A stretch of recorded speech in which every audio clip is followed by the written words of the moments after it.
tayanış kovazları, ağalar, bilgeler. Bugün biz Kurtu Uyda Kırgız Respublikası'nın madaniyatına engeksini genişliği, Respublikalık Altın Alem Adavi Sezon'un ameliyatı Paçayin'de Can Şerif, Akıl Kasas, Kızılgöklü, Hüseyin Soyer Bey'le kitapların avtoru, Topçuluk, Şahin Gayva, Ege'mizin Balakana attı kitabının detaylı hazırını başta oturarız. Yine Topçuluk Recep Uğralı söz kullanında biz Kırgız'a dayanımda Kırgız prozasında Mırza Gabarov başlanan Kırgız'ın poeziyadağı, prozadağı lirika, gerçekten prozadağı poeziya neresidir? Biz birisini basar belirli geçmiş gerek, biz geçelim Kırgızlar bayağı kırımlarda baktıkan elimiz oğlum, sol, içkilik olup askerlik demokratiya deyimiz, bu şimdi demokratiyası o zamanda yaşaştık dediğimiz bundan sonra içkilik orada olsun bir canşı söz var mı? Mayın değil mi? Mayın, yumuşak bir söz sözün kudretine geliyor. Şu ben öyle Murzake'nin şkolası, Murza Kapar'ın bekleri Abdülhamid Maçsa, Topçuluk Şahid'da Asgar Ali, Mamat Sabur, Dağbır, onda mektep vardı yazmış. Şunların mektebin okularında bir kara söz kambilerinden, povestlerden, yaşlıkay bir nazik lirikanın özünce Türkçe baykalar. Anadolu Topçuluk Recep prozasında Topçuluk Recep Ayıp'ın bayağı Ayım Ayıp'ayla Yiğit Sura Sorun Bayla, Nilgün Mamaz'a Yılvar Siyahlı'dır. Çoğun toplar var prozasında. Romanistler var, ayallar. Şimdi Sura Mesut'un bir biz görüyoruz da kızlar poeziyası, kızlar prozası poeziyası bayılsak olsa gerek. Şu anda muhtemelen razı olacaklar. Klasik aldığımız yarattan Ecegemiz. Anademi bu Ecege Turalı Göbsü'de ayetsem var. Benim cevap veriyorum, bana bir malumat vereyim. Anam yol var, senaryo boyunca degende var, kalmalar yazıda. Anam benimce senaryoda kança huzur bede tokşoy, kalıyorçular, sürüyorçular, ayağı görüyor. Anam bu yerlerden söz bağıttan söz kadınlara ne Topçuluk Recep'in Balakana attı biterinde bir yaşına kadar bir fikir var ekan. Hayal yazmışlarının dünya kalıntığı ötünce olup sesim dal geçti. Bugünkü günde Kırgız adayatında görgün obraz düzgün hayal yazmışlarının arasında Topçuluk Şaydırdayeva'nın birinci doğruda koyalar. Al psikologiyalıq angelini ticarattan nakta stilist yazıcı. Yazıcıға bundan ötürü çok sebebi her bir yazıcı özünün stilini tapmayınca hani biz yazıcı da esepleri başladık olalım. Burak, şunları her bir yazıcı aklının özünün stili oluşturuyor. Buna şu fikirimiz yazılan bizim Kırgız el yazıcısı Velis Abakir degen aksakal ağayımız var. Anda söz kezeyi Velis ağay siz gelelim. Bizim Yaşlar Soyun Töragası Nurlan Mırza giriş sözünde benim atıma aytıp başlayıp oşonulur kemerinde ben emile burada yerinde oturup tezislerimi aytıp atkan ben tezis söyleyemem tatta bunday artısan duyacağım ana öyle tezislerimi yazmadım öyle ana sizi de kırçık eten ana oğlarda yazılan kişiler kırçığın sırtında başlayın yerinde. O zaman sözümü kalıp benden bunu kırattı da töreğe ilip gitti de. Ben o sözde bu kitaptın bütün manısın kanday ekeni Topçuluk Şaydırdayeva'nın kanday yazı çökenliğin anıktat bana vergen Onun vaadini sektörü. Onun için gene bu da bana ayıp oturgan bizim Burmak'ta sorun ayıp bayılarını, Zura sorun bayılarını benim ayaşım neydi? Mamaz ayını varlardı, geleceğiz o süreye de aklına bilmedaydım. Oğlanların tekerine mesela buradaki en jakşı şular, eski vakitlerimizin özde jakşılamamday ayaklar sularının çarmasının öyle söz olganda oğlardan özünün adını atar adam koygan olsun özü dardır, Allah'a olan tazını büyüsler. Buradaki mençinindeki Allah'ın anglemeleri, povestleri, romanları abdan ayaklarından özü sezin tanıdık mene, ayvaçılık mene, ayağa bir 20-30 sanalık bir manayda yazılgan roman povestleri ekeni var, jakşı besine. Kalıpçı aytkanda bularning kaleminde ayaklarına, cülövlerine tayandık bir doğru geldik, sezin tanıdık. Bu her bir angemede, her bir emede sezilip durdu. Topçuluğun angemeleri, ben burunları ayıtlıyorum daimine. Ben ayıttı var. Özünce stili var. Özünce göz karası var hakkında. Ben bir yerde baş söz yazgan Osman Akın İbrahim'de Jakşadağ'a çımırtısını çıkıp bilen, akademik dep bilen, adır olan töretik de. Töretik. Ben de praktik investor. Özü praktik ortası görüş gerekmiş gerekli. Yani koşul Tınal Karaganda bu yemesi al yanarı yemediği okşos ucusu var deyip okşos apar okşos anday olmayı. Çok talantlı kalemler, talantlı akıl, talantlı yazıcı daima yalnız bulunur. Yalnız bulunur. Yani çok akıl biz Gimayt'tan yazganda, akbarımız kılıp yazganda Ağlık'e canımız, ayıkladık canımız, akbarımız canımız degende her bir canımız. Adını okuyunuz, yedi istilenmeyi Canlıstan'da Allah başkanı okşalık degen söz. Bana tavukçuluğunda tabaşırdı. Yemin için okşalı. Ülkesi var diyemez, Bulmurzağa var demez. Tanrılaşanday bundan Batken'de Bölgzarların, Sopson'un, Müldögön uçurlarına atmak olup Mörtürep pışkan, kıpkızıl olup pışkan uçurlarını görürsün, göz aldına götürüp Şarkıravaktan suların, şarpayaların görürsün. Bundan kadınki değeri Batken'in konduğu ve batmışlı eylesidir. Konduğu ciğerlerinin ısıdığın tavın görürsün. Bana şöyle için bu kişine öz çıtı var. Angemelerinin öz emesmenin istikalık genelmen ayıklatkan ismi sakın yazıcıda gelinin seviye hoşlandığı emesi var da şirin dildi. Şirin dilde, yani şirin degenin tak örüktü, Hakkı'nın örüktü son namı var. Tanışında kıpkızıl bu yayınlat duran, yani Hakkı'nın törünün emesi elisteyip duran, ciddi toprağının komunun ciddi sezesinde. Bu boşunu sezmese, boşunu sezdirip yazılmasa, stüdyo olamaydı. Buna boşunu görüyorsunlar, takslar okusanlar, boşun ciddi, toprakın ciddi, kum ciddi, örüktün dağımın, giyin, tiki kuldögün, acayip kuldögün uçurur, aklılık olgun, başkan uçurur görüyorsunlar. Buna bunday acayip kovduktu, tartkanları, kalemler, bu jakşı kalemler degenleri tertip, dep esepti, sözünü söz koyup, aytmadım ben, kısa söylediğinde aytılacak beni. Ben özüm ki, belki bir öğünde maktab yazılan ayağına canan görüp durup, maktab aytkanda aytılır bunda yerde. Acaskanda bir adamda.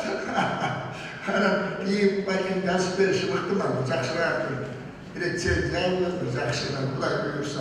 İlgili kalan, ben aytlatmayım, çok kalemler, çok yazıcı, çok kuralda etti.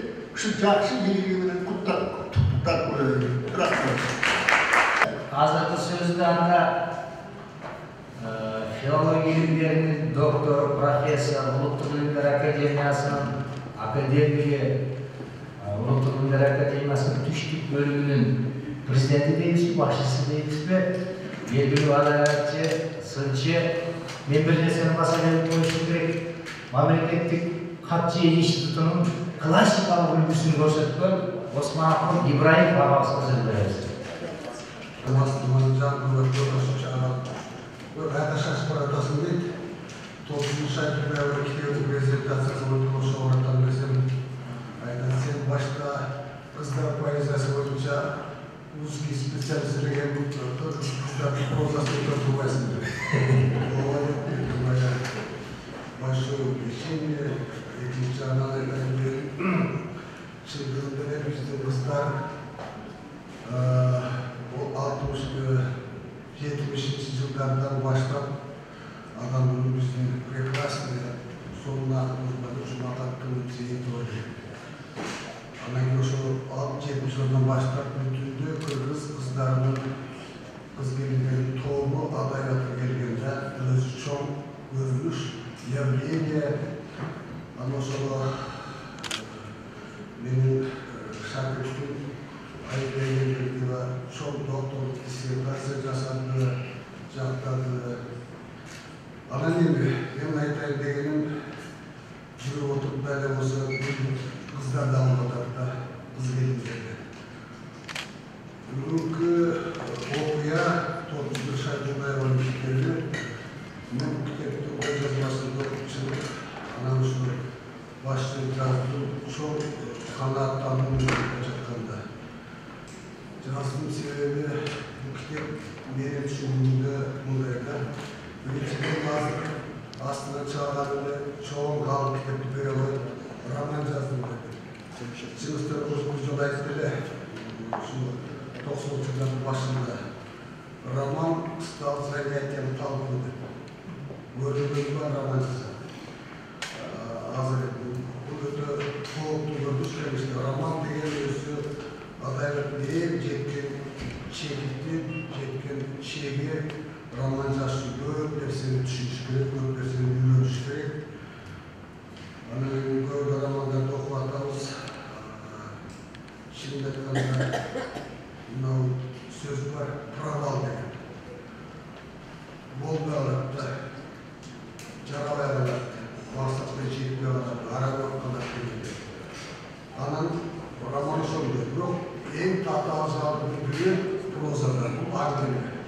Argeli'de yazıları tatlı azaldığı. Sebebi çok kısa ayakçana bakmış gerek. Acaba kilise kahramandı, o şekilde yaşaması gerek, cümlesi gerek, hani sözün giyip gerek. Bu dakikada acarın beğenesini açış gerek. Ama şu topçuluk şu Argeli yazarlığının yarısı uzun gösterdi. Tatlılardan kitap yazıktır. Alınca şurada suyunu. Çin'le ağzı bir savaşın özel buna bu kitap özünün bir şuuratı, özünün stili, özünün dünyası var kitap oluşturmakta. Ayrıca Müslümanın bu Batı'nın bizim unuttuk simbolumuz adayımız Batı'nın geldiği bölümümüz gözünde.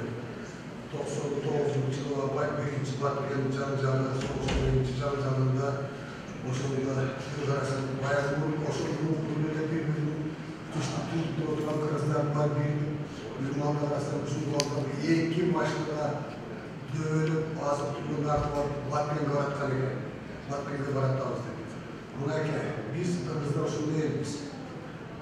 Bir başta kıyısı düşkünümüz bilgi alalımız Oşan'da Batı'nın diye söylediği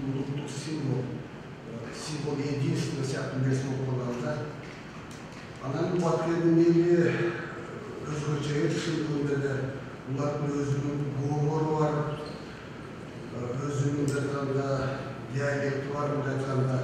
Ama şu diyalekt meselesi dediğinde bir kesin ayetlerinde boyutları hakkında bunlar bu zamanda işte alaylaşçılar, yazıcılar. Çoğu elbisi o şu Her bir yerde özgürce, doğru özgürce, diyalekt oldu, çok yurtun belgisi. Nemse şu Batken, Leyli, uşaklar, bizim Kırgız tuğanların tilinden aldan bağlayınca bizim çoğu tekerledik belgisi, nasıllıklar şimdi. İnternet yüzyılı, ben anasının kapatında biz bazı Talas'ta, Talas'ta suyu, Anası Talas'ta suyu, ama Suzak varmasa, Suzak'ta çok babasının evinde seyitek de koyuyordu. Ben Süleyman Suyu'nun bazı öğrendim de, hani Suyu'nun bir şu, Manasa Talas boyunca Talas'ın değerli şeklinde Talas'ta toplanırken Altay'dan Kırızlar başka bir yerde. Yok, o şehirde Batken, Suzak, o şehirde Manas'ta tuğla görüşüp, gözlerin içinde toplanıp, ülkeleri kazanlar bile yapar. O şehirde bizim bu elimizin verilmesi canavında her yerde özgür maddaliyatı, su kulturası var demesi, bu çok mutlu. Yani vasabildiğinde çok mutlu bir su bulunduğumuz. Buna Urus Kalkınlarında, Urus Kalkınlar her yerde özgür olmalı. Eksel Maksimus Borgi, Volkan'ın ağında özgür şeyler özgür olmalı. Ben o kaydet söylüyorum. Moskva bütün A kaydet oluyor. Ленинград'da что давай, Askar'a karşı что, patamız что da söylüyor ya, Gide'nin yürüyordu что diyemiyor.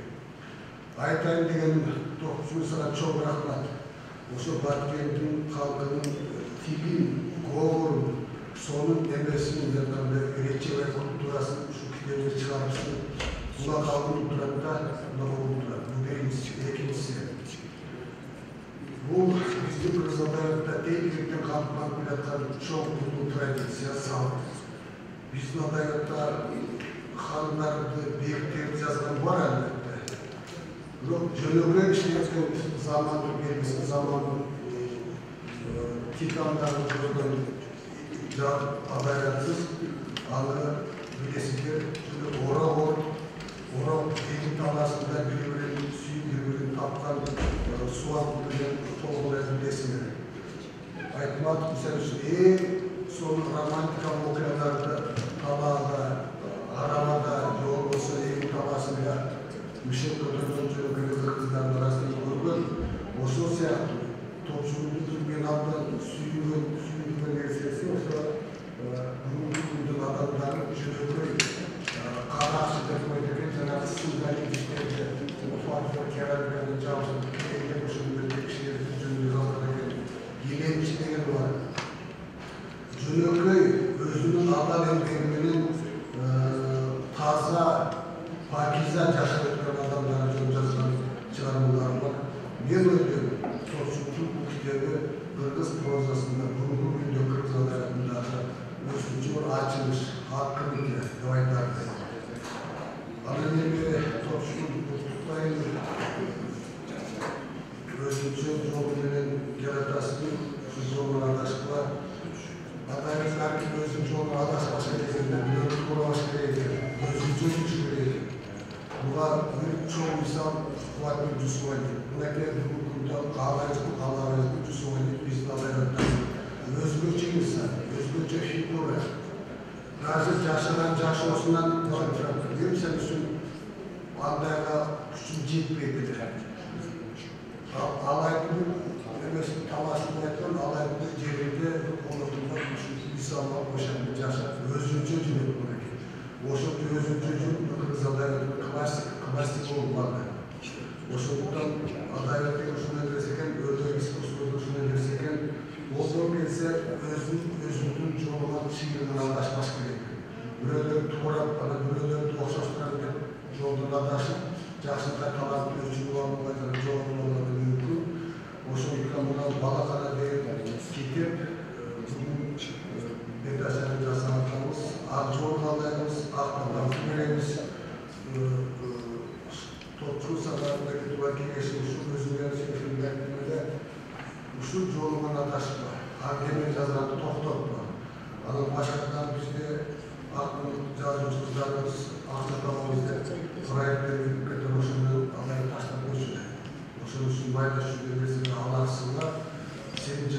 жазуучусу, болгондо өзгөчө жазуучусу, сен ошо жанагы Баткердин биздин улуттук туубуз, биздин жүрөгүбүздүн түпкүрүндө турган Баткер, азыр ушундай азыр Баткерди билген болсо баарыбыз карап жатып калабыз, эмне болуп кетти дагы деп. Ошо Баткердин сен адами аренага, адами дүйнөсүн алып чыктың, чоң иш. Дагы айтылатын бир жөнөкөй адамдар болгон сенин суктануу, сенин булган өтө маанилүү нерсе. Дагы айтылatan бул ден мукайда байттан баштап чындыгы түгөл басылып мектептен аңшының билебиз, конференция болуп. Ошолордун жолун жолдоп келе жатасың. Кут болсун. Биздин арабызда бир дагы жакшы, мыкты прозаик чыкканы бүгүнкү жакшы окуясы. Айтатууга сүйлөтүүгө сыйгызат сөздөсөктү Акбаталдын бериликтеги өзүнүн жолун тапса адабияттан өзүнүн ордун тапса сен өзүнүн чийигиңен адашпагын. Рахмат барыңыздар. 30 жылдын ичинде биздин Мырзага деген Станаева деген адабиятчы кызыбыз айтат. Изилдеп адабиятчыларды изилдеп көрсө, эгемендик жылы 30 жылдын ичинде 160 роман чыгыптыр. Кыргыздар жазуучулар 160 роман жазышат. Анан эми азыркы заманда бир немесин окурманды кыйнабаш керек да. Азыр эл аралык стандартта 5 бет кечейин, 5 бет аш кетсе, аңгеме. 12 бет уже повесть, 150 бет роман эсептелет, дүйнөлүк стандарт. Ошол жерде сөзүн учуруп айтпасак болбойт. Биздин Мелис Абакировдун эл жазуучусу бар. Барымта деген романы жана мазмуну кириш сөз бүгүнкүсү менен кошкондо 210 бет. Барымта романы ушундай эмес белге? Мен калпай турбайм. Мында 10 жыл мында чыкты да. Окурманды да караш керек да. Азыркы заман маалыматтын ушундай заманы проза жазып жүргөндөр ушул жанагы краткость сестра таланты менен Чеховдун айтканы менен ушул сыяктуу биздин бир жеке окурмандарда пикир. Анда эмесе топтчулуктун чыгармачылыгы боюнча дагы биздин филология илимдеринин кандидаты доцент Нурзат Казакова деген кызыбыз бар экен. Ошол кызыбызга сөз берет. Келиңиз. Эгерде китепти ачып барактап көрсөңүздөр, илемчи, кадакчы, баргыз, айгүл, орунча, адрес бөлмөк сыяктуу аңгемелери түштүктүн колоритин, диалектилик сөздөрдүн шириндигин көрсөткөн эң сонун бир аңгемелер болуп эсептелет. Мындайча айтканда, эженин аңгемелери азыркы учурда бир эле адабият таануунун объектиси болбостон, бир эле учурда тил илиминин дагы, ошол эле учурда социология илимдеринин дагы объектиси болуп тургандыгын аныктай турган бир жыйнактар экендигин биз байкап атабыз. Топчулук эженин аңгемелеринин каармандары негизинен адамзат коомунун эң аялуу жандар болгон аялдар болуп эсептелет. Азыркы учурда Топчулук эже биздин эгемендүүлүктөн кийинки кыргыз адабиятында, кыргыз прозасында аялдар прозасы деп атай турган өзгөчө бир салада дайыма тынымсыз эмгектенип келе жаткан жазуучулардын бири болуп эсептелет. Тилекке каршы мен муну дайыма айтып келем, мен өзүм доктордук диссертациямда ушу аялдар прозасы деген теманы алып, көп эжекелерибиздин чыгармачылыгын изилдөөгө аракет кылайын десем, эмнегедир темам бекибей калды. Ошондон уламбы, айтор эженин чыгармачылыгына мен сүңгүп кирип кеттим. Албетте, азыркы ушундай бир техникалык прогресстин шартында Топчулук эже мен айткандан уялбайт элем. Азыркы учурда биздин кыргыз прозасында өзгөчө аңгеме жанрынын фаворит катары эсептелет деп айтсам болот да. Себеби эже бир эле жазып гана тим болбостон, ошол өзүнүн жазган аңгемелеринин баарын ар түрдүү интернет желесине дайыма жарыялап келет. Азыркы учурда окурмандардын көбү мурункудай китеп кармап окубай калды. Ыңгайлуу дагы электрондук түрдө азыркы учурда көп окурмандар окуп келет. Эже өзгөчө стили бар жазуучу деп жана башында да айтышты. Чынында өзгөчө стили бар жазуучу, аңгемеге тиешелүү өзгөчө сюжеттик линиясы бар, ашыкча каарманы жок. Ошол аңгемедеги каармандын урунттуу гана жашоосун сүрөттөгөн бир ушундай лаконичный деп коебуз го, ушундай кыска так жазган жазуучу болуп эсептелет. ошол учурда өзгөчө стили бар деген сөздү мен эмне менен тактагым келип атат. Эженин чынында өзгөчө стили бар. Бул эженин көзүн көрүп туруп мактагандык эмес. Анткени эженин чыгармаларында өзгөчө адамды жан дүйнөсүнө мындай бир бүлүк түшүргөн табият менен каармандын ортосундагы мындай параллелдүүлүк укмуштуудай сүрөттөлөт. Эгерде буга чейинки мисалы үчүн Кызыл Өрүк жыйнагын же болбосо ушул жыйнактын ичин ачып карап көрсөңүздөр, Айгүл Долу деп аталган аңгемелеринде каармандардын ошол жаратылыш көрүнүштөрүнө сүңгүп аралашып кирип кеткен моменттерин көрсөңүздөр болот да. Бул бир эле учурда адабияттанууда көркөм метаморфоза деп аталат да. Башкача айтканда мен бир эле аңгемесиндеги сюжет менен мындай ачыктап бергим келип атат да. Долу аңгемесинде бир байбиче сүрөттөлөт. Абышкасына жини келгенде эле агып жаткан сайды көздөй чуркайт, өлөм деп. Ана баягы сайда бүркүлдөп, шаркылдап, укмуштуудай агат. Ана баягы абышка балдары жанталаш аркасынан чуркап, ой топто эме, өлүп калбаның дей берип, тажап түшүп тур да. Анан бир күнү дагы ошол сайдын жегине мына өлүп калбасам сенден жакшы сөз уккан жокмун деп чуркап барып анан күтүп атпайбы? Күтүп атса эч бир аркасынан келбейт. Баягы абышкасы да жок, балдары да жок да. Анан отуруп ойлонуп үйүнө келип атпайбы? Андан кийин абышкасы каза болгондон кийин коркута турган адамы да жок. Баягыдай өлөмдөп чуркай турган сайга дагы буду тартылбай ушундай бир дымып калган акыбалды сүрөттөйт да. Эми бул албетте бир эле каармандын жан дүйнөсү, психологиясы көрсөтүп аткандай сезилет. Бирок ошол эле учурда аңгеменин ичинде ошол шаркылдаган суу менен кемпирдин бул жан дүйнөсүндөгү монтип боркулдап аткан бир укмуш ситуацияны параллелдүү көрсөтөт да.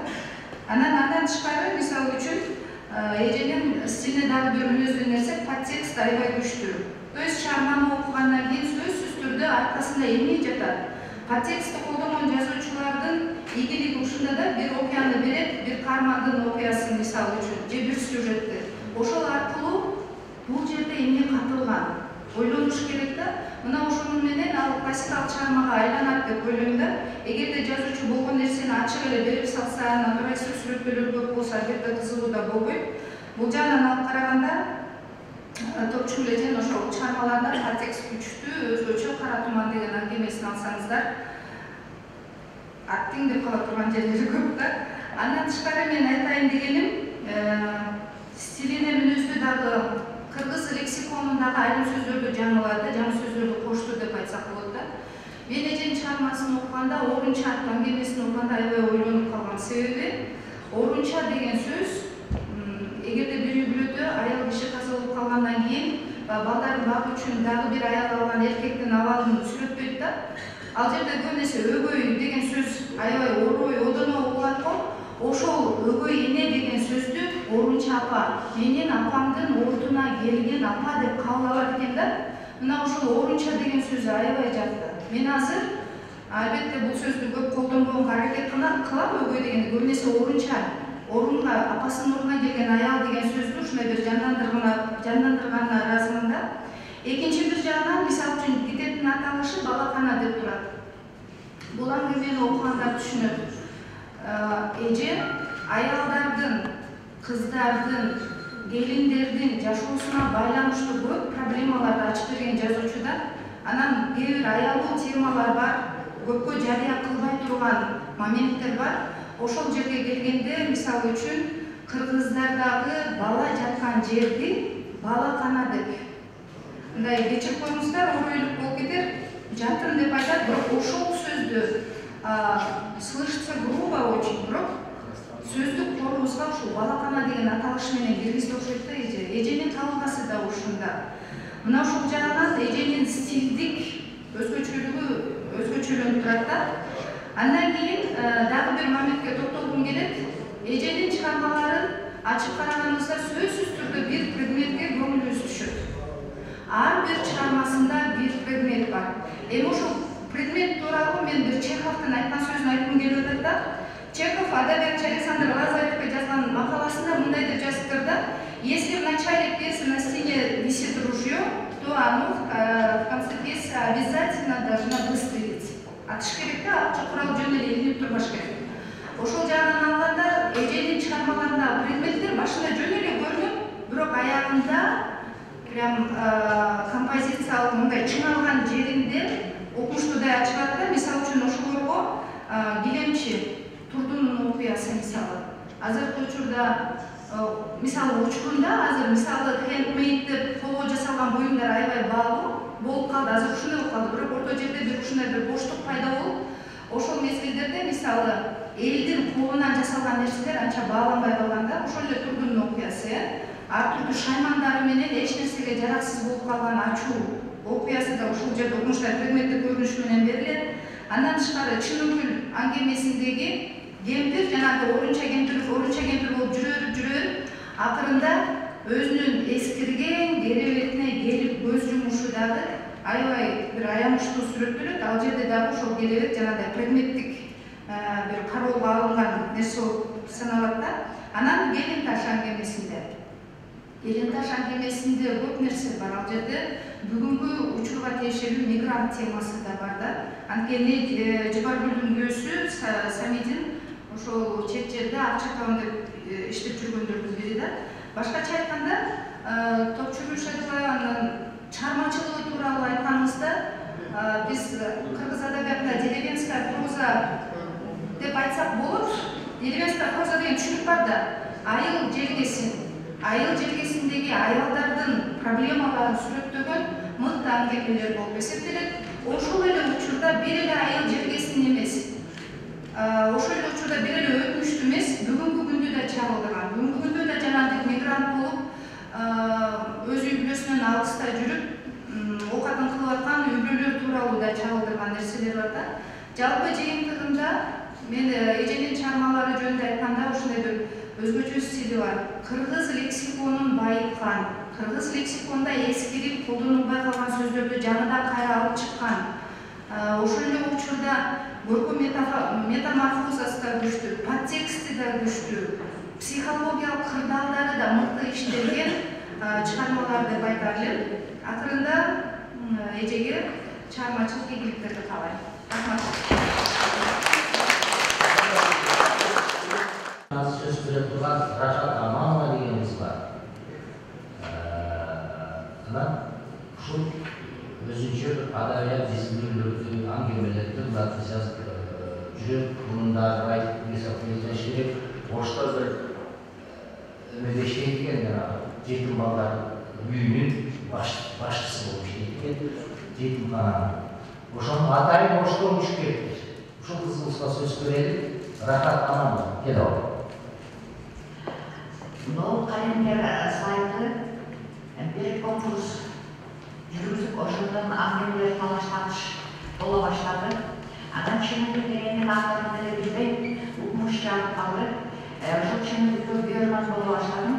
Анан Топчубек эже менен таанышканым былтыр эле тааныштым. Эженин сыртынан автор Топчубек эжеден билгенден кийин дагы жолай албай жүрдүм. Анан ошо былтырдан таанышып калдым. Эми мен окурманга карап айтып жүрөм дайыма. Окурманга карап айтсам, Топчубек эженин чыгармалары өзгөчө. Топчубек эжени бул мен кыргыздын аптага басып жүрдүм. Себеби, Нол бүтүндөй эгерде дүйнө таам боюнча адамдын улуттун ан-сезимин изилдеген эң жогорку категориядагы илим философия болсо, ошол бир элдин философиясын алакандай чыгармаларына басып кыргызда берип койгон бул чоң касиет. Мына мисал үчүн эч ким таппаган темаларды таап, ушу кичинекей алакандай аңгемелерге батырып койгондо мен таң калам. Чыныкүл эже апаларды биз билип калдык, баягы чалдарды багып, дагы бир алышкан көз өткөндөн кийин дагы бир алышканын айыга багып, алдына келип, муну да жашына кылып багып бер десем, ушундай багып берип жүргөн элелер бар болчу. Алардын көзүн биз көрүп калдык. Муну карап көрүңүздөр, мен муну дүйнөдө карточкалары жакшы эле мындай элдин башка элдерди кичине окуткан фильм десем болот. Муну башка элдер түшүнүп жок. Дүйнөдөгү эң мээримдүү эне, мээримдүү аял ким десе кыргыз аялы болуп чыгып калат деп ушунда көрсөңүздөр, өзүнүн өмүрүн ден соолугун бүт кемпири жок калган алышкаларды багып, ошолорду жана апретке узаткан элдер биздин Кыргызстанга барып жатат. Мына ошону таап чыккан Топчу Билежиге мен аябай бай деп ыраазы болгонмун да. Ал эми бул азыркы мол китебиндеги дагы аңгемеси. Чындап келсем, бул Топчу Билежинин аңгемелерин жакшылап окусо, башка тилдерде Нобель сыйлыгын ала турган чыгарма Намазшан балакана катакчы деген, билемчи деген. Но Намазшан күндө элестетиңиздер. Аял менен эркек сөзсүз түрдө ушул эр шартак жашаш керек экен, ата болбосо, уул болбосо, күйөө болбосо деген бул аялдын чоң доо кетирип кое кеткен деген ушул маселени эже сонун кылып алып чыкканда Намазшан күндө. Такмака сулуу кыз апасынын көз өтпектүүлүгүнө байланыш күндө жумуш кылып жүрүп, эркек окшоп калат. Бүт акыл эси, аң сезимди жүрүш турушунан бери. Мен сөзүмдү кыскартып, жыйынтыгында мындай айттым. Эже сизге бир эле каалым бар экен, жазыңыз. Жазыңыз жана жазыңыз. Бул дүйнөлүк адабиятка сиздин алып чыга турган аңгемелериңиз бар. Буюрса ушуларды котортуп жакшы кылсак биздин кыргыз адабиятыбыз жүзү болуп берет. Анан дагы бир каалоо бар. Бизде таланттуу адамдар абдан көп да. Таланттуу адамдар абдан көп. Ошолордун чыгармалары белгисиз болуп жүрөт. Мен азыр мына жерде бар атабайды коеюн. Ошолордун да котортуп беришсе, англисче да орусча бар. Рахмат. Урматтуу кишилер, катышуучулар, мен азыркы сөздү ушундай бир сыйлык менен өзүмдүн Роза эжеме берейин. Сөз Розетка Төрөкуловна да келиңиздер. Мен атам роддом кылар кыз төрөтөнүн үйгө келсе, короодо чыгып ойноп жүрүптүр. Ай, меники сен карындаштым болдуң, атын эмне коебуз десе, түз эле Роза деп айтыптыр мен. Ошентип менин атым Роза болуп калды. Ансыз келгенсек мен кыз келиндер педагогикалык институтунда окуп, андан кийин ошол жерде өмүр бою иштедим. Ал жерден пенсияга чыккандан кийин сөйлөндүрүп келип калган аялдар кыймылы активдешип, мен дагы аялдар кыймылына дагы катышып калдым. Анан эсимде ушу акыркы жылдары иштеп жүргөн кезим 89 менен 88 менен биздин кыз келиндер институтунун негизинде эл аралык конференция өтүп калды. Женщина и образование деген. Анан ал конференцияга ушу биринчи жолу көп журналисттер, эксперттер, жазуучулар, көп коноктор келди. Мен ошол вузда тарбия иштери боюнча проректор болуп иштеп турган кезим, анан бир журналист келип айтты: "Силер аялдар укуктарын кантип коргойсуңар Кыргызстанда?" деп. Анан мен айттым: "Бизге аял укуктарын коргоонун кереги жок. Биз тең укуктуубуз. Мунун баары Конституциябызда жазылган." Десем, ал айтты: "Конституцияга жазылса эле болду экен да" деп күнүмүз болуп кетип калды. Анан кийин баягы жаңы заман келип, эгемендүүлүктүн учурунда чынында эле калктын жашоо деңгээли абдан төмөндөп, абдан кыйналып кетишти да. Ошондо биринчи иретте аялдар кыйналды. Базарга кетип, чет өлкөгө кетип, иши кылып үй-бүлөсүн багабызды абдан кыйналып турган мезгилде ошондо аялдар кыймылы жанданып, анан биз мисалы үчүн мен иштеген жерде аялдарды колдоо борбору деген уюм ачып иштей баштадык. Ошондо биринчи жолу Топчугул менен тааныштым. Топчугул экөөбүз бул жагынан дагы немебиз, партнер. Анан баягы биздин конституцияда жазылып калган, ошон үчүн баарыбыз тең укуктуулугубуз деген түшүнүк менимче элдин баарын деле ошондой болду болуш керек. Анткени коммунистический, тоталитарлық режимде жашаған мезгілде андан башка бизде ой болушу мүмкүн эмес эле. Бирок анан карап көрсөк, мынау аялдардын репродуктивдик функциялары, алар ошо үй-бүлөдөгү турмуштун баары ошонун мойнунда экени, тарыхый калыптанып калган аялдарга карата стереотиптер бар экенин көңүлгө алышпаптыр да. Анан аял деле адам, эркек деле адам деп, ошо конституцияда деле кандайдыр бир өнүгүү пландар, программаларда деле экөөнү бир-бирдей кылып укук берип койгон. Бирок бул жерде жана мен репродуктивдик функция деп атпайм да. Менимче топчулук аябай жакшы термин киргизген балакана. Ошол балакана бул 9 ай бойго көтөрүлүү, төрөп түшүү, лактация процесси, баланы эмзип чоңойтуу, ушунун баары аялдардын башына түшкөн, аялдар көтөргөн, башына түшкөн эмес, аялдар көтөргөн эң ыйык, эң жакшы жүк. Бирок ушуну көңүлгө албайбыз да, жана документтерди түзгөндө.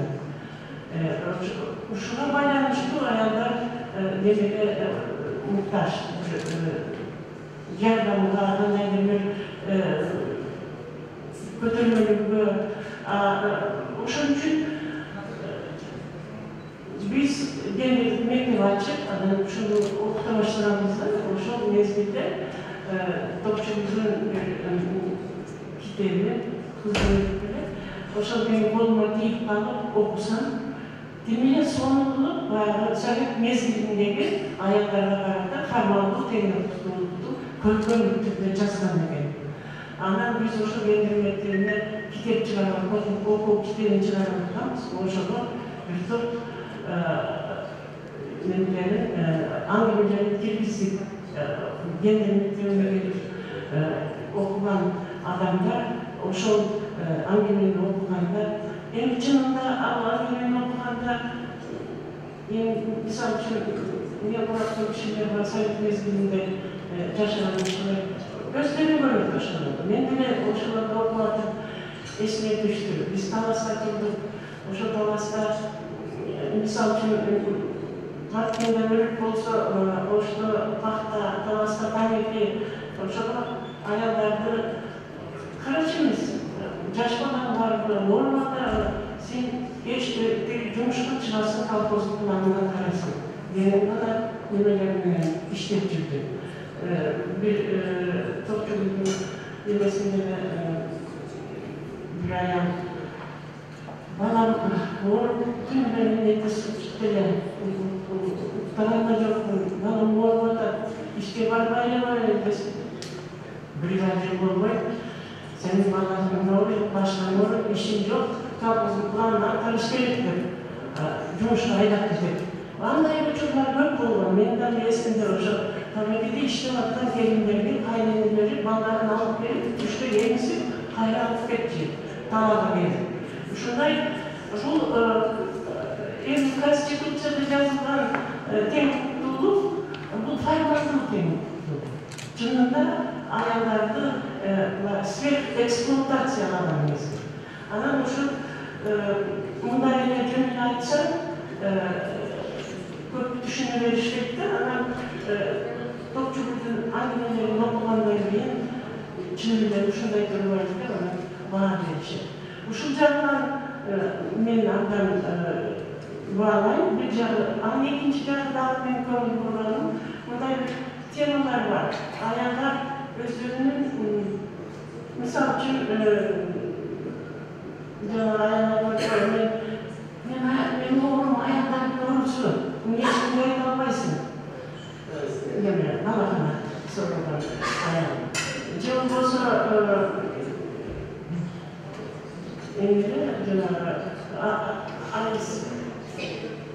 айызы келген кыздын кыйналганы. Бул темалар эчтеке ачылбайт, эчтеке айтылбайт. Жагдайларда биз гендердик мектепте ошол жерлерде дагы айтылбак бул эми накта аялдардын проблемасы деп бирок көпчүлүк алар ушунчалык жашатайын ачык жазыптыр. Мисалы үчүн мен андан ыраазы болдум ошол немеге. Анан дагы бир темасы менин баягы аялдар клубунда иштеген кишилер үй-бүлөлүк зомбулук көп бар. Ушуну дагы абдан мындай ишендирип жазат да. Жанагы бутун леген сындырган бирөөсүнө айтпай врачтарга мен жылып ташкан дегендей. Ушундай бул аткан биздин элдин арасында, аялдардын арасында абдан тараган ушундай немелер бар да. Ошонун баарын жашатай көргөндөр ачык жазыптыр. Мен эми Сибиринин сөзүмдү унутуп калыптырмын, компьютерден чыгармай элебептирмин. Ошон үчүн кыскартып, топчулукка аялдар клубунун атынан ыраазычылык билдирет. Ушундай аңгемелерди жазганым үчүн. Ийгилик каалайм.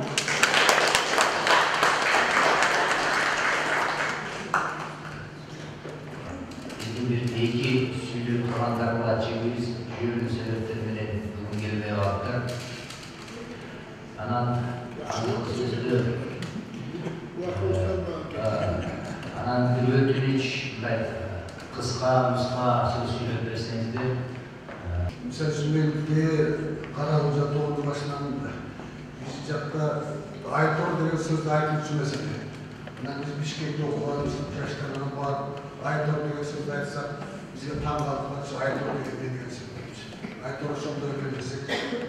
Ana o şey bunaki tilini o şey bayıttı. Birimizin sözümüze gitsek o şey til bayıttı. Bizim çok bayıldığımız. O sonun çıkartkan topçuluk yaptığımızın yazıcılar. Anan topçuluk bir cana aytanda mutlaka topçuluk olsa kuvvetli cüsvali Mirza Kaparov yaptığı yazıcıların liniyasını oturduğumuz toğunda yaratkan yazıcılar varımızda bilesizler. Güneş duvarı degen bir dakika klasik aytsaklı çıkarma var. Güneş duvarı Ошол сыяктуу топчулуктун чыгармасында ошол Güneşli аралды жакшылыкка чыгармасын жазган экен. Мен айтайын дегеним ушу биз мына Зүлнөкөй тилин коркпостон, уялбастан жазышыбыз керек. Балакана деген сыяктуу сөз айтып атпайбы?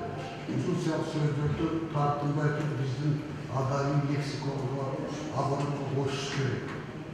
Дагы көп сөздөр бар бул жерде.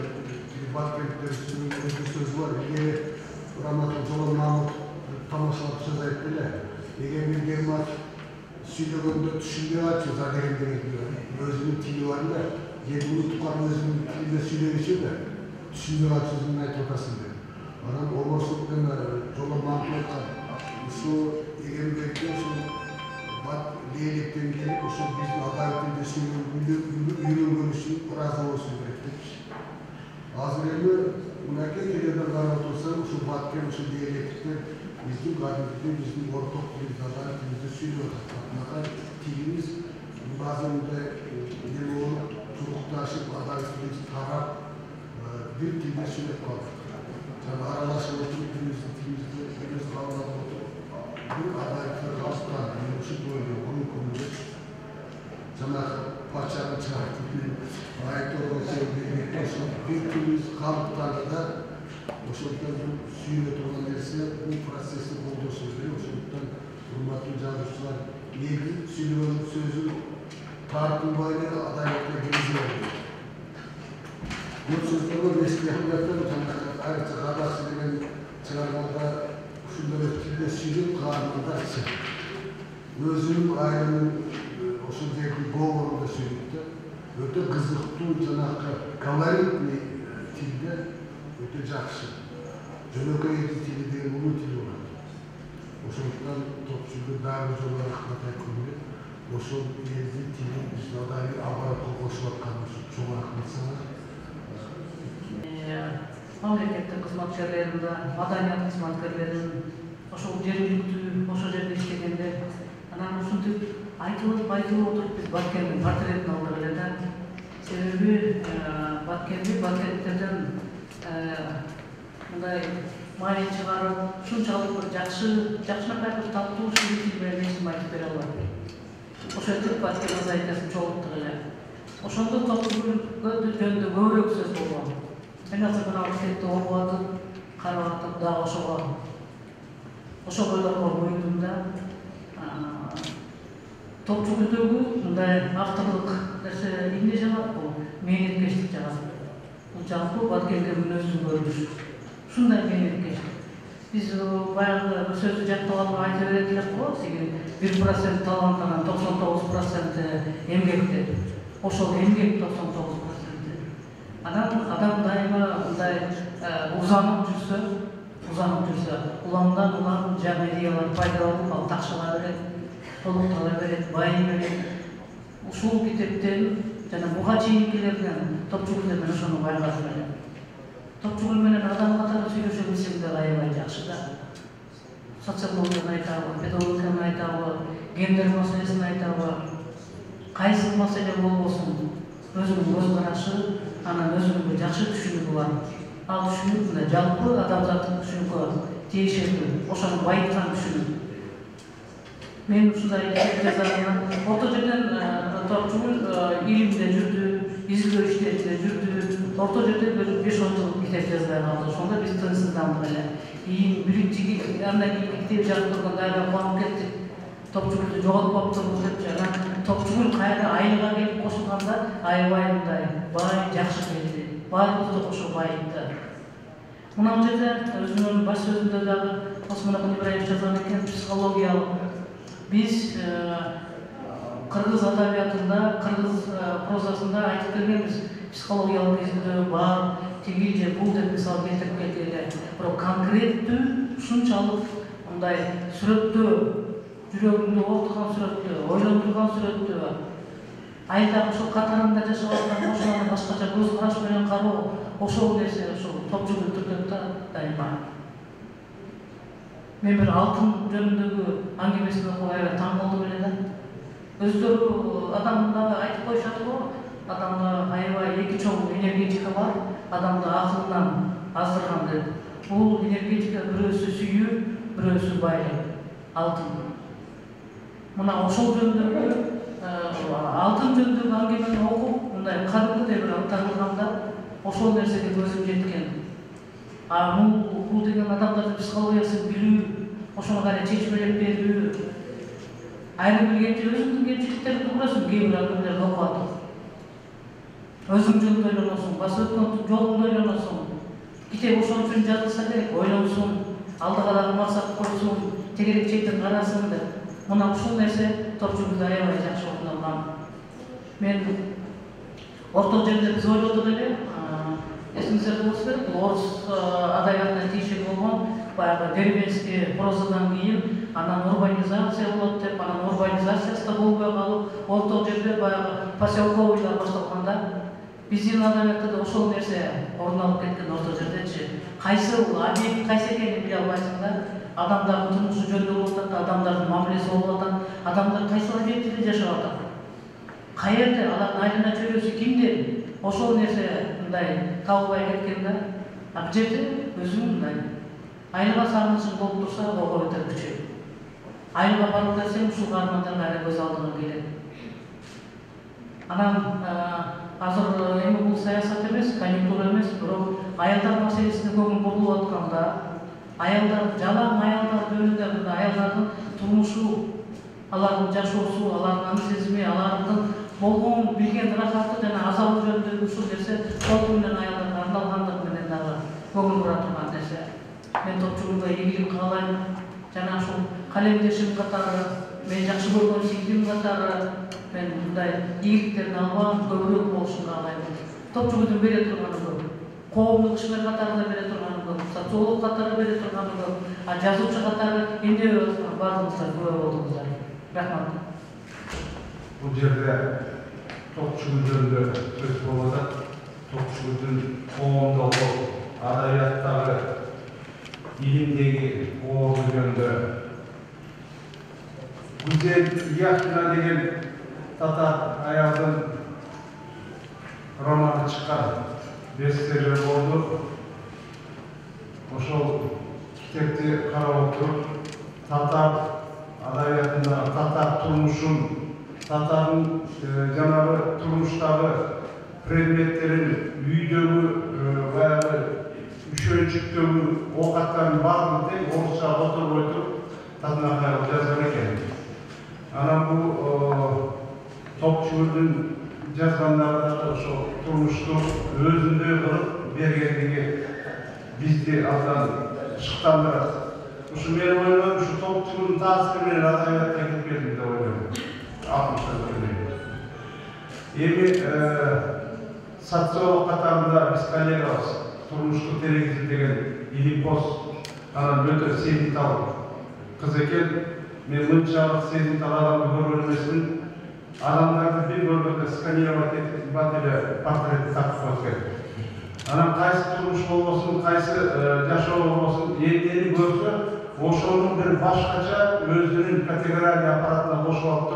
Cenab-ı Osman Akın aytkanday, bunun prozası ırdak taratta, anam şu ırdagan poeziyanın iyesi katarında, şu Topçugul kızılışta, men şu tereң hurmat menen, tereң sevmenen mamle kılabı, uşunun kitapları detsatlarda, mekteplerde okusun, klasikler öz rolünü atkarıp gelecek şart, alemiz yaş can topun, o Topçugul siyasi can topundu mektepin programmasına akılış gerek деп oylayım.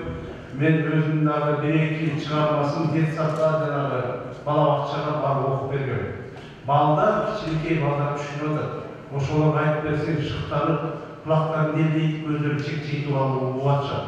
Demek, baldarda jalan müyünde orusça söylep atkan, jalan müyünde bir başkaça kulturный şok bolup жүргөн балдарды жаныча madani şokko киргизе турган убакыт ушу Topçugul kiteптери сыяктуу каражаттар менен кесилип атат. Рахмат. Коомдук бүгүнкү биздин абалыбызга ушунчалык бир көз караштарыбыз дагы окшош, күйсөк күйүтүбүз да окшош, сүйүнсөк сүйүнүчүбүз дагы. Анан аялдар темасына калганда экөөбүздүн темабыз дагы өтө окшош. Биздин баягы хронический оорубуз аял заты бүгүнкү күндөгү кыз келиндердин акыбалы, социалдык абалыбыз ушунун баардыгы тең экөөбүздүн көз карашыбызды жакындатты. Турмушубузда биз өтө бат-бат жолугушуп, бири-бирибиз менен дагы көп мындай баардашып турабыз. Топчугулдун тег мурунку чыккан чыгармаларынан бери карай акыл-касабызды өзгөчө ушу жаныма коюп жатып туруп окуп, ошондогу ар бир аңгемеси өзүнчө бир сериалга татыктуу, өзүнчө бир кино болгонго татыктуу деп элестетип, ушундай бир тереңдигине өзү чакан эле чыгарат. Ушунчалык чын эле 1,5 барат карасак. Тең эле көбү 5-7 сыяктуу. Анан ушул 1,5 бараттын ичинде бүтүндөй бир тагдырды байлап, бүтүндөй бир тагдырды, турмушту, тарыхты киргизип койгону, ошол жердеги катышкан адамдардын образын ачып койгону өтө бир чеберчиликти, ушунчалык бир өзгөчө талант кылса керек. Бирөөлөр бүтүндөй бир роман жазып айтайын деген ойду ушул кыска чакан аңгемесине батырып коет. Эгер Мырзагапаров агайдын чыгармаларын баягы кыз каралыкка чуркачу бүлүк дегендей көп окуп кызыкчу элек анан учурда Топчугул жалаң аңгеме менен эмес, сценарийлерди да жазып аткан, кино сценарийлерди. Анан чындыгында да ушул кара сөздүү аңгеменин лирикасы дал ушул Топчугулдө кат-кат болуп козгоду элек. Мисалы мен ар бир чыгармасы эсимде турат да, бала көтөргөн балалык деген кандай козгогон ошол жердеги кичинекей кыздардын өзү боюн көтөргөндөн баштап бөбөгүн аркасына көтөрүп алып чоңойгону, чакалып суу ташыганы, жанагы тешик чака дегени камалга түшүп кеткен, акыл касасы, орунчасы, айтып отурса ушундай биринин артынан бирин окуп отуруп китептин акырына чыгып каласың. Азыр дагы отурган чакты бир топ окуп жибердим, ушунчалык кубанып сүйүнүп. Анан Топчугүлдүн аябай чоң адамгерчиликтүү, ушунчалык бир туура багып бере алган жагы бар да, жагдайлар. Мен ушул бүгүн айткым келип атат. Жалгыз деген телесериалдын сценарийине киришип жатканда өзүнө кара сөз менен айтып бердим. Мондай менде идея бышып жетти, азыр башымда турат. Мен азыр ушуну сценарий кылыш үчүн 36 серия болуп атат. Топчук көп болуп атат. Сен мага сценарийди кошо жазыш, со сценарист бол. Мен дагы бирини чакырайын деп атам, муну чакырайын деп атам, бир масштаб чоң иш кылалым. Сопчуке десем, Эже, токтоңуз, ушул жерден сиздин ор идеяңыз эле жок, бир нерсе бар экен. Сиз мени да чакырбаңыз, аны да чакырбаңыз, жалгыз жазыңыз. Кыйналсаңыз, кыйналбай турган бир жолду сизге көрсөтөм. Зулейха открывает глаза деген исторический тарыхый чыгарма бар. Ошонун негизинде тартылган кино бар, сериал, ошону көрүңүз. Ошондон кийин ушунду айтпай каласыз. Ушул аялчалык сизде андан да чоң аракет бар деп эле мени моменту эле дүргүтүп эле бир жолго салып койду. Анан ошол Зулейханы күнү түнү отуруп көрүп чыктым, 8 серия экен. Абдан чоң элес калтырды. Анан Топчугүлдүн багыты мага берген кеңеши туура көрүнүп калды. Анан жанагы отуруп алып өзүм баштан аяк өзүм жазышка туура келди. Эмне өкүнбөйм, Топчуке чоң рахмат, ушу туура жолду көрсөтүп койгонуна. Ары тартышып, бери тартышып калмак экенбиз. Эми чындыгында алдыда сүйлөгөн бардык абдан сонун калып тектерди айтышты. Жакшынакай калдап беришти. Топчуке алтыным алдыдагы эң бир жакшы жазып чыгармаларын али алдыда. Бирок ушуга чейинки эмгегиңди да эл баалап сонун баасын берип атат. Жакшынакай ушул толкундоолор менен дагы бир эргүүң ачылып, дагы толкупташып жазып ушундай чыгармалар көбөйө берсин китептериң менен биздин бүгүнкү караңгылыкка сүңгүп кирип бараткан көпчүлүк массага руханий азык болуп берсин. Ал эми турмушта өзүңдүн ден соолугуң чың болуп, балдардын, неберелердин жакшылыгын көр. Сен абдан жакшы жерде көптөн бери эмгектенип келатасың. Бул Роза Отурбаеванын Татынакай бир коомдук фонду бар демилгери. Ошол жерде дагы өзүңдүн зор эмгегиңди өтөп келатасың. Жакшынакай конкурстарды өткөрдүң.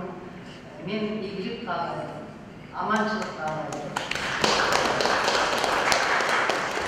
Рахмат эжеке. Анда азыркы сөздө биз филология эмгегинин доктору, профессор, актер Айнур Эгембердиева деген исимде жакшынакай замандашыбыз бар.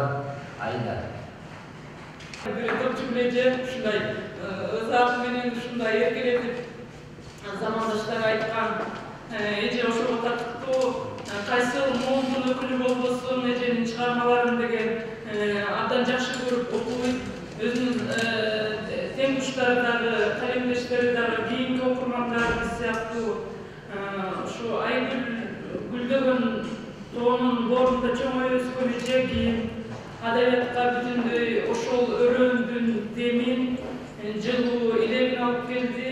Жанрдын чоңуна качырбай, ушу чакан эссе аңгемелеринде деле ушул жарыкчылыктын бүтүндөй добушун, түстүн, өңүн өз сөзү менен окшогон, ошону менен бере алды деп айтсак болот.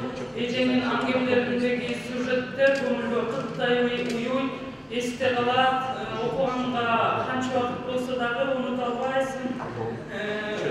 psikologizm güçlü, cenabı söz bolgan dolu, misal biri angemesini alsak da Gempir Daryan'a karaya jugurup barata baktım baradı, hiç kim yok. Dağı jugurup barata baktım baradı, hiç kim yok. Dağı koçayın jugurup barasa hiç kim yok, üfte oturup kaldı. Mundayda Gempir Daryan'a karaya jugurgunda arkasından çalı, anın arkasından balları, anın gelinleri, anın nevereleri jugurup çeledi. Çalının önüne bir cuma oldu dedi. Bunda başka hiç kimde aşkı süret yok, maydalap çıkırıp, düşündürüp oturup ayıp şu Kırgızda söz var mı? 6 balam olgunca dep, uşunday 30 balam olgunca uşunday siyahta Kırgız'dan dünya tanımındarda düşünümüzde üniversitelerde topçu bileceğimler baykat bastarında Cemil ve teknik menenleri bir koyunda.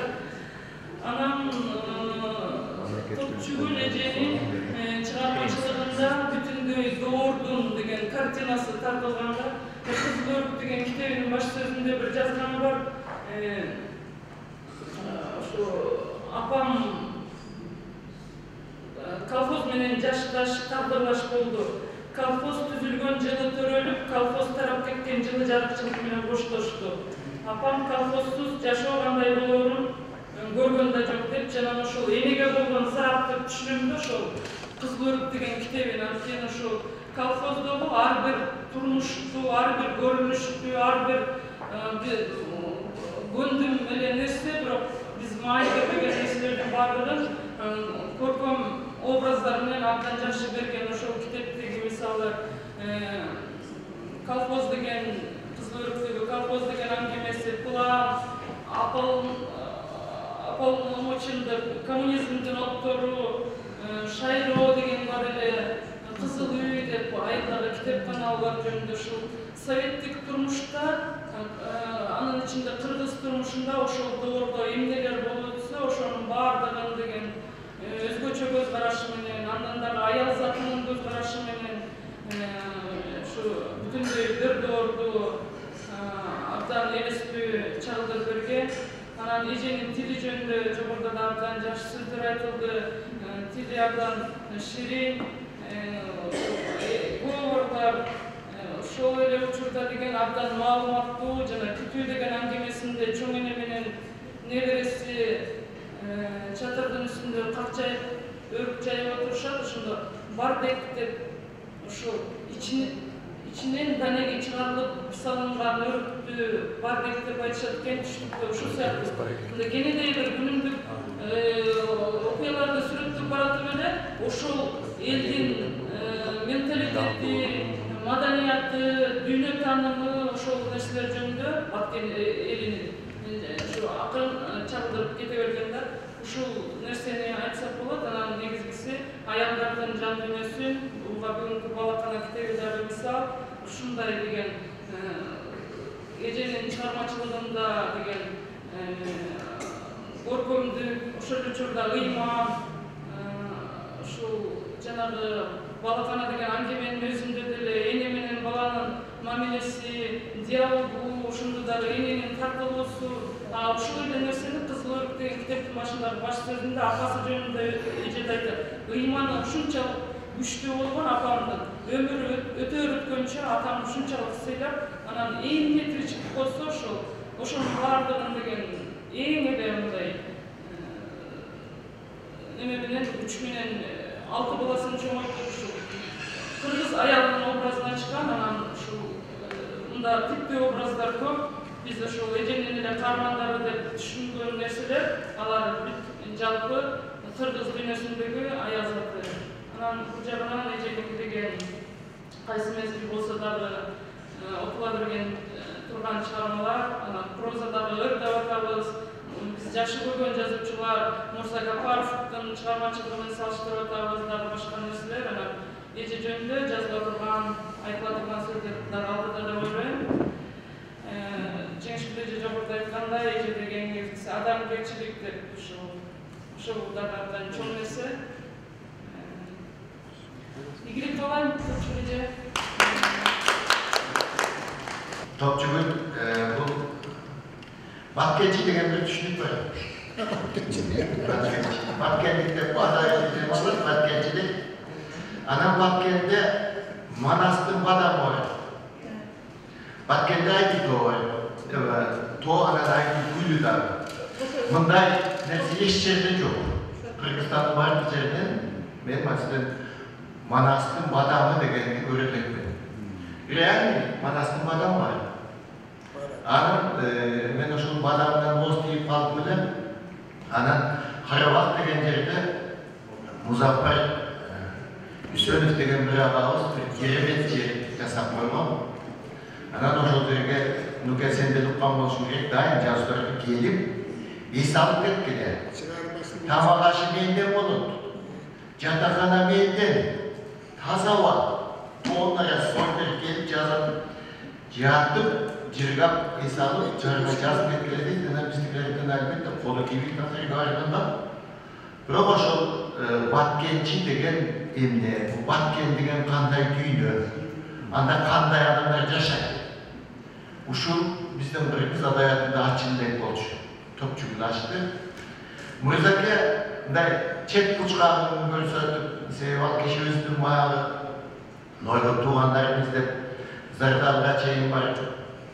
Ananay gülde bir sulu hizmeden boşa izleşir. Ama özünü açalmadı da sevgili Mırzake bu Batkenlik emes bolçu. Mırzake Batken'de başka ziraat yerde, şu Batken'e okşuş, bu Batken emes. Ceride bağlandı, evi Batken açıldı da bu. Gördük canlı, adaylarından açıldı. Bunu ben öyle her gözücü aç gerek. Açış için Topçu Kültür kitaplarını okuş gerek.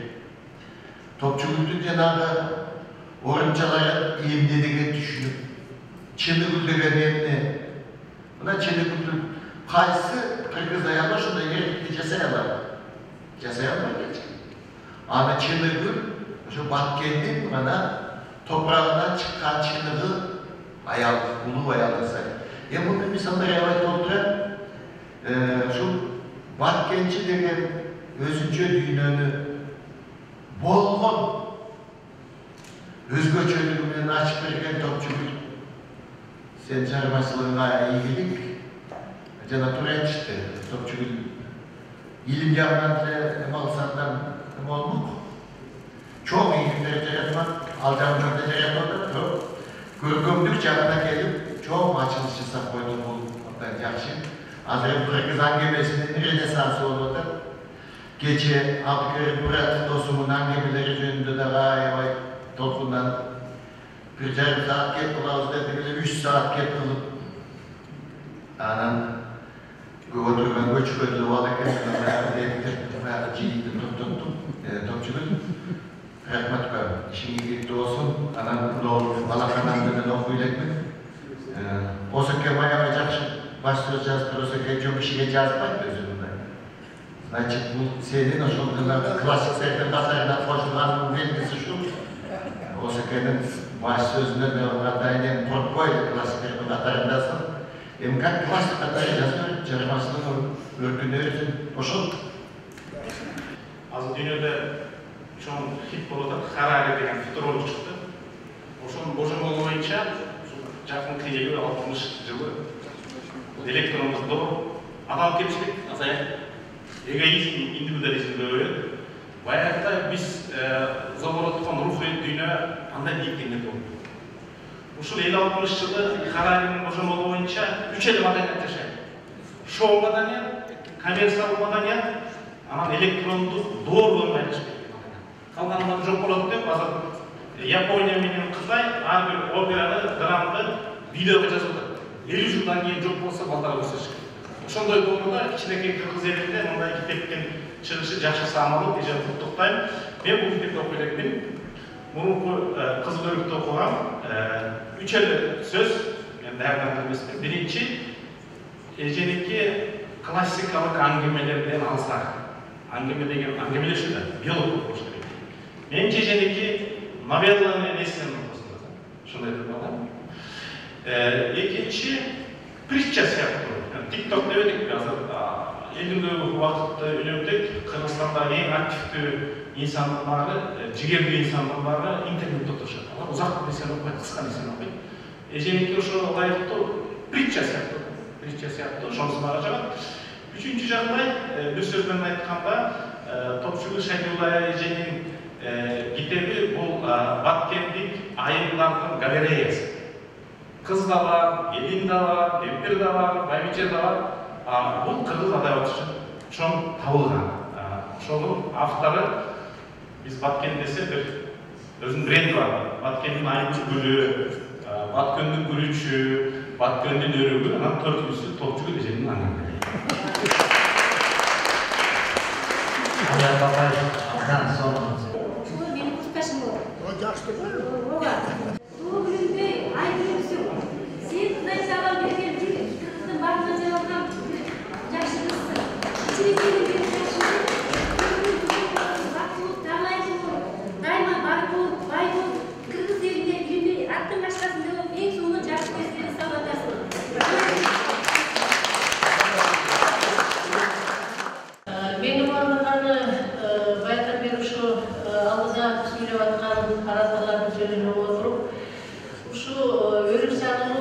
Баткен жергесinin кичинекей чакан Карабулун деген Каралак деген кыштагынан өсүп өнүп анан кийин бүгүнкү күнү Кыргыз адариятында ушунчалык Ополтодо эмгеги бар, орду бар.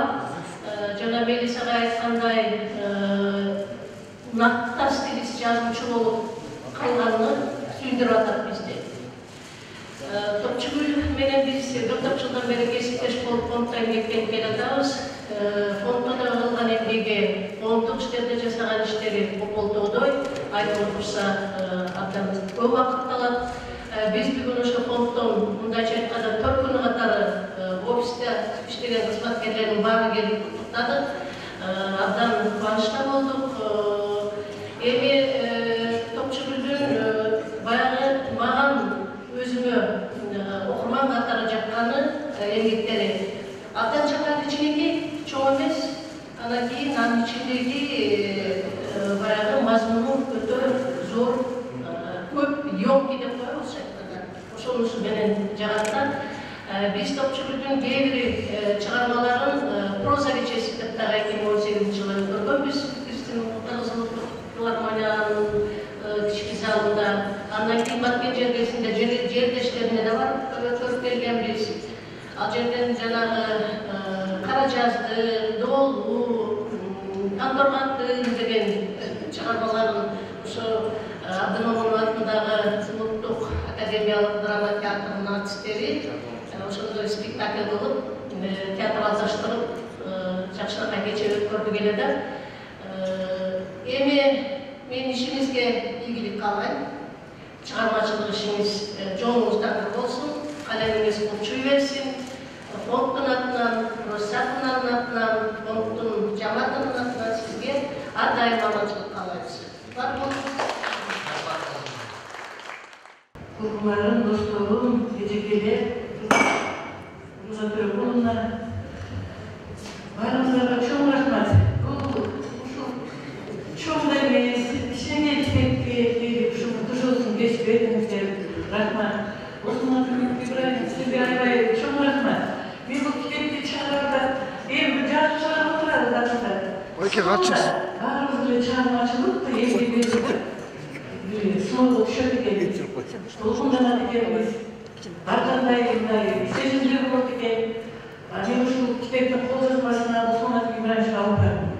Карап көрүңүзчү, окуңузчу. Мен эми ушул жашымда мындай жаман чыгарма жазган убактым жок менин. Жазсам жакшыраак жазайын. Болбосо чабай да коеюн. Эгер ушундай ой менен барсам, мага жакшы кеңештерин айтып, чоң стимул бердиңиз. Рахмат сизге. Чоң рахмат сизге. Бул агабек бул Мелисага туура айтат. Кайсы бир деңгээлдеги устатка таяныш керек, кеңешке таяныш керек. Биз баардык өзүбүз жакшыдай сезебиз өзүбүздү. Бирок бизге дайым кеңеш керек экен.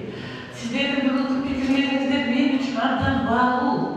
Баарын жазып алдым, эске алам. Бул мактоолор мен үчүн жоопкерчилик. Мен ушундай кабыл алдым. Мен мындан жакшыраак жазганга аракет кылам. Жакшыраак жазганга аракет кылам. Көбү мен үчүн аванс эле. Мүмкүн Onun için aydınlandı. Bağırdım, kavladım, sizlerge çoğun rahmat. Anam Batken yönde жақсы сөздер болып, ушунчалык кулагым сүйүндү, көкүрөгүм көтөрүлдү. Эми чындап келгенде Баткен деген аябай эле унутуп калган жер болчу да, Борбордон биз 1 километр алыстабыз.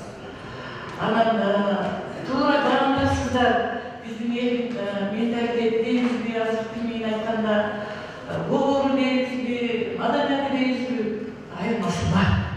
Айырмасы бар, муну моюнга алыш керек. Эгер мен артымда Баткенче сүйлөсөм, түшүнбөйсүздөр да ошондой.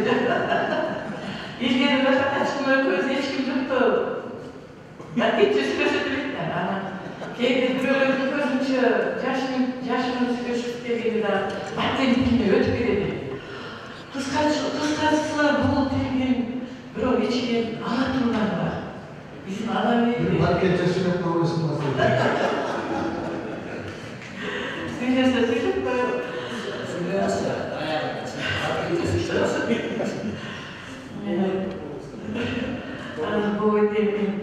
Микрофондон да. Анан эми ушул Баткенге карата көңүл буруну жакшы айттыңыздар, бул бар жолдо болду. Саясий дагы, экономикалык дагы, өлкө жетекчибиз дагы буруп атат. Эл дагы мен ушундай кубанганым Баткенде маселе чыкканда түп көтөрүлүп калдык.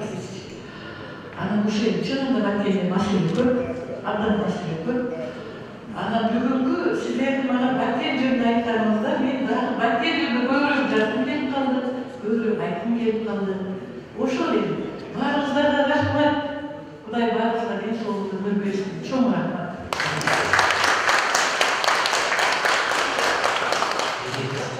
Сизге рахмат. Сиз болбосоңуз, сиз мындай жакшы бир чыгарманы жараткансаңыз, ушунча кишилердин башын кошкосоңуз кыскартып жолуп болот. Демесе ушуну менен биздин талаптуу жазуу чечектерибиз Кыргыз Республикасынын маданиятын бекитишке, биз былтыр Жазуулар союзу менен маданият институту уюштурган 5-чи жолку алтын калем деген адабий сыйлыктын лауреаты болгон чечекебиз.